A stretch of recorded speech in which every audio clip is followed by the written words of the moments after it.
और अब बात करेंगे तनाव में पड़ रही भविष्य की। कोरोना की वजह से देश भर में लॉकडाउन रहा। 3 महीने के इस लॉकडाउन के बाद सरकार ने तो अनलॉक का ऐलान कर दिया, लेकिन कोरोना को लेकर लोगों का डर अभी भी अनलॉक नहीं हुआ, जिसके चलते लोगों को सबसे ज्यादा चिंता है बुजुर्गों और बच्चों की। और इसी डर और चिंता की वजह से बच्चों को घरों में लॉक होना पड़ रहा है, जिससे देश के भविष्य यानी बच्चों में तनाव के मामले लगातार बढ़ते जा रहे हैं।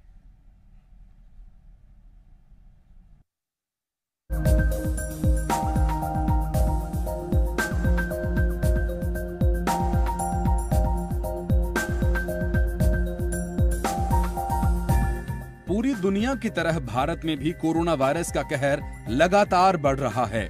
इसके चलते लोग घरों में कैद रहने को मजबूर हैं। देशव्यापी लॉकडाउन से अब उन लोगों को भी परेशानी होने लगी है जो शुरुआती दिनों में इसे एक मौका मानकर परिवार के साथ समय बिता रहे थे। कोरोना काल में बच्चों के स्कूल न जाने और घर से बाहर निकलने या खेलने का पर्याप्त समय न मिल पाने की वजह से बहुत सारे बच्चों में चिड़चिड़ापन और कई बच्चों में तनाव जैसी स्थितियां पैदा होने लगी हैं।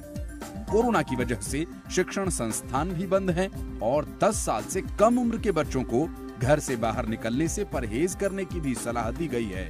यानी बाल गोपाल घर की 4 दीवारी में ही ज्यादा महफूज समझे जा रहे हैं। लेकिन ये परहेज अब बच्चों में नई परेशानी पैदा करने का कारण बन रहा है। बच्चों के स्वभाव में चिड़चिड़ापन बढ़ रहा है। बच्चे में काफ़ी चिड़चिड़ापन नज़र आ रहा है। इससे पहले कि बच्चों को इतना टाइम मिलता ही नहीं था। स्कूल से आते थे, दे गो फॉर स्केटिंग से आना, अपना खाना खाना, सो जाना। लेकिन जैसे ही लॉकडाउन हुआ, बच्चों के पास कुछ काम करने कुछ रह ही नहीं गया। स्कूल में बच्चों के साथ खेलना एक टेम्पल होता है स्कूल लर्निंग का। वहाँ जाते हैं, वहाँ प्ले गेम्स खेलते हैं। उसके बाद बच्चों में वहाँ इकट्ठे बैठने की हैबिट होती है, इकट्ठे खाना खाना। जैसे ये लॉकडाउन स्टार्ट हुआ, बच्चों के खाने पीने में बहुत असर देखा गया। इसकी डाइट काफ़ी कम हुई, मोबाइल में ज़्यादा इंडल्ज हुई। मोबाइल का एक फ़ायदा भी था कि इसको न्यू चीज़ें लर्न हुई, प्लस इसका एक माइनस पॉइंट हमें देखा कि इसके आइज़ पे काफ़ी असर पड़ रहा है। स्कूल बच्चा जा रहा है तो उसकी एनर्जी बहुत ज़्यादा कंज्यूम हो जाती है एक्चुअल में। घर में एक हैबिट ही नहीं है, कोई रूटीन ही नहीं है। स्कूल में बच्चा प्रॉपर टाइम से उठ रहा है, स्कूल जा रहा है, वहाँ के प्रॉपर ईटिंग हैबिट्स हैं, टीचर के साथ उनकी कन्वर्सेशन है। एक ये बहुत ही अच्छी जगह है स्कूल, जो हम बहुत इस टाइम मिस कर रहे हैं। मैं इसको योगा करवा रही हूँ, इसकी दादी इसको रोज़ योगा करवाते हैं, प्लस हम इसको टेबल्स लर्न करवा रहे हैं ताकि इसका बेस आगे के मैथ्स के लिए काफ़ी स्ट्रॉन्ग रहे। प्लस हम इसको जो स्कूल से इसका ऑनलाइन काम आता है वो हम इसको करवाते हैं, इसको रेपिटेशन कराते हैं, उसी काम की न्यू पोएम्स लर्न कराते हैं। सारा जीके का सिलेबस इसको मैंने जो इस टर्म का है वो मैंने सब लर्न करा दिया। किसी तरह इसका टाइम पास हो रहा है, इंडल्ज हो रही है, इसका माइंड वर्क करे। ताकि बाहर जाने की जिद करते हैं बच्चे, बहुत जिद है बच्चों की बाहर जाने की, साइकिलिंग करना डेली। लेकिन फिर हमें उसकी प्रिकॉशन लेनी पड़ती है, प्रॉपर मास्क लगा के एंड सैनिटाइज़र देते हैं। और हम ये भी देखते हैं कि इसका कोई हैंड टू हैंड कांटेक्ट ना हो बच्चों के साथ, जैसे बच्चे एक दूसरे का हाथ पकड़ के खेलते हैं। तो हम उस चीज़ का काफ़ी ख्याल रख रहे हैं, इसलिए वो टाइम काफ़ी कम कर दिया बाहर। हाँ, बाहर का हमने इसका सिर्फ हाफ एन आवर का टाइम कर दिया इवनिंग का, बस। क्या बेटा? My name is Maria Blotty. हमारे स्कूल जाते हो? यस। आजकल जाते हो स्कूल में? नो। तो कितना मिस कर रहे हो स्कूल को? स्कूल को मिस कर रहे हो? यस। कितना ज़्यादा? कौन याद आता है स्कूल में? किस की याद आती है? नाव्या। नाव्या कौन है? फ्रेंड आपकी? यस। टीचर की याद आती है? नाव्या के साथ क्या करते हो आप? खेलते हो? यस। मेकअप। बहुत अच्छी। तो काफ़ी याद आती है? यस। चिकित्सा सेवा से जुड़े विशेषज्ञ बता रहे हैं कि बच्चों के शरीर में ऊर्जा होती है, उसे बच्चे हर रोज खेलकर, स्कूल में पढ़ाई कर या फिर अपने दोस्तों के साथ मस्ती कर खर्च करते हैं। लेकिन मौजूदा परिस्थितियों में बहुत सारे बच्चों की रोजमर्रा की एनर्जी शरीर से बाहर नहीं निकल पा रही, जिसके कारण बच्चों के स्वास्थ्य पर बुरा असर पड़ रहा है। पंचकुला के सरकारी अस्पताल में रोजाना ऐसे कई मामले आ रहे हैं जिनमें बच्चे तनाव से ग्रस्त हैं या स्वभाव में चिड़चिड़ापन पैदा हो रहा है। आजकल पेंडेमिक का चल रहा है और तो इसमें बच्चों में जैसे इरिटेबिलिटी, बच्चे इरिटेबल बहुत ज़्यादा हैं, कंसंट्रेशन नहीं मिल रही है स्टडी के अंदर, पेरेंट्स का कहना नहीं मान रहे हैं, जो सबलिंग्स हैं उनमें आपस में झगड़ा होना, लड़ाई होना, ये थोड़ा ज़्यादा आ रहा है। बेसिक रीज़न ये है कि जैसे बच्चे स्कूल नहीं जा पा रहे हैं बाहर नहीं जा पा रहे हैं, खेलना बच्चों का बंद है, बाहर नहीं जा सकते, घर में ही रहते हैं। तो उसमें से क्या है कि बच्चों की जो एनर्जी होती है हर ह्यूमन बीइंग में, तो किसी भी तरीके से वो निकलनी चाहिए। लेकिन बच्चों में ना स्कूल नहीं जा सकते, बाहर खेलने नहीं जा सकते, सोशल इंटरेक्शंस नहीं है, किसी के घर जाना बंद है। तो 24 घंटे एक ही कमरे में बैठ के उन्हीं लोगों के साथ, तो ये थोड़ी थोड़ी बच्चों में फिर फिजियोलॉजिकल चेंजेस हैं जो दिख रही हैं। ये नहीं है कि बच्चा गेम भी खेले जा रहा है, वीडियो गेम खेले जा रहा है, फ़ोन पे बिजी है, टीवी में बिजी है।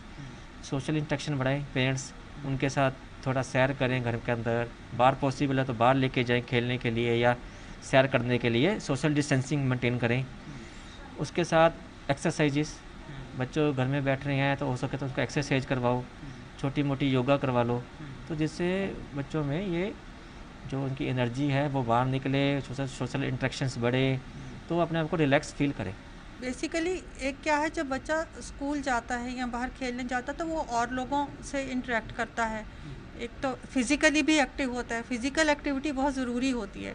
आपको साइकेट्रिस्ट भी बताएंगे कि जब हम फिज़िकली एक्टिव होते हैं तो एंडोर्फिन्स हार्मोन्स होते हैं जो हमारी सिक्रीट होते हैं, जिससे हमें डिप्रेशन नहीं होता, वी फील गुड हार्मोन्स हैं। तो वो जब फिज़िकल एक्टिविटी कम हो जाती है, किसी में भी कम हो जाती है, तो वो चिड़चिड़ापन, इरिटेबिलिटी, डिप्रेशन के साइन ज़्यादा आ जाते हैं। और वो और दूसरा इसका अपना वो जो है कि फ़ोन पे ही देखते रहना या उस पर ऑनलाइन ही रहना, उसके अपने साइड इफ़ेक्ट हैं। तो इसीलिए हमने सोचा है करना तो हमें ऑनलाइन ही है, पर इसको किसी तरह थोड़ा सा और अच्छे तरीके से किया जाए। प्लस अब पार्क में बच्चे जाने लग गए हैं तो उसमें भी वो अपनी डिस्टेंसिंग मेंटेन करें, वो अच्छी बात है। रनिंग भी करें जहाँ पे सेफ़ है, वहाँ शाम को रनिंग भी करें या योगा करें या ब्रीदिंग एक्सरसाइजेस करें, वो बहुत ज़रूरी है। बट मैं तो हर एक को कहती हूँ कि दिन में एक बार स्काई को ज़रूर निहारो, ग्रीन ग्रास को ज़रूर देखो, बर्ड्स को ज़रूर देखो, नेचर को ज़रूर ऑब्जर्व करो और उनसे कुछ ना कुछ ज़रूर सीखो घर से बाहर निकल कर। कई लोग बच्चों को इस समस्या से बचाने के लिए उन्हें घर में खेलकूद, योग या अन्य गतिविधियों में बिजी रखने लगे हैं और इससे बच्चों के स्वभाव में पैदा हुआ चिड़चिड़ापन अब कम होने लगा है।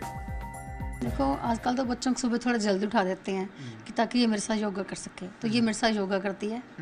उसके बाद थोड़ा खाना वगैरह लेके उसके बाद कोई हाइड एंड सीक खेल लिया कि चलो दादी हम कुछ खेलते हैं, बाहर तो जा नहीं सकते। इवनिंग में सिर्फ हाफ एन आवर इनको दे रखा है कि साइकिलिंग करने के लिए। अगर बच्चों के साथ खेलना है इन्होंने तो सैनिटाइज करती है, प्रॉपर मास्क पहन के जाती है। ऐसा तो ये बाहर खुद ही नहीं जाती, हम तो जाने नहीं देते, ये खुद ही नहीं जाती बाहर। जैसे आपने योगा शुरू नहीं करवाया था इससे पहले, जी जैसे आपने कहा कि आप खेलने में इनको बिजी रखते हो, जी जी, इससे पहले जब चिड़चिड़ापन आ गया था तो जी उसमें कमी आई है जब से आपने योगा शुरू करवाया जी है? जी जी, ज़्यादा चिड़चिड़ी नहीं है क्योंकि अब इसको पता है कि मैंने इस टाइम योगा करना है, तो ये योगा कर लेती है आराम से, तो चिड़चिड़ापन कम है। बाकी मोबाइल वगैरह देखते हैं तब थोड़ा हमें होता है कि इसकी आई साइड वीक ना हो जाए, सिर्फ मोबाइल देखती है ये ऑनलाइन क्लासेस टाइम, अदरवाइज नहीं। विशेषज्ञ सलाह दे रहे हैं कि कोरोना काल से जब तक हालात सामान्य नहीं हो जाते तब तक खासकर बच्चों और बुजुर्गों को तनाव जैसे हालातों से बचाने के लिए योग या फिर अन्य शारीरिक और मानसिक गतिविधियों में लगाए रखना जरूरी है। कैमरामैन राजू प्रसाद के साथ कुलवीर दीवान, जी मीडिया, चंडीगढ़।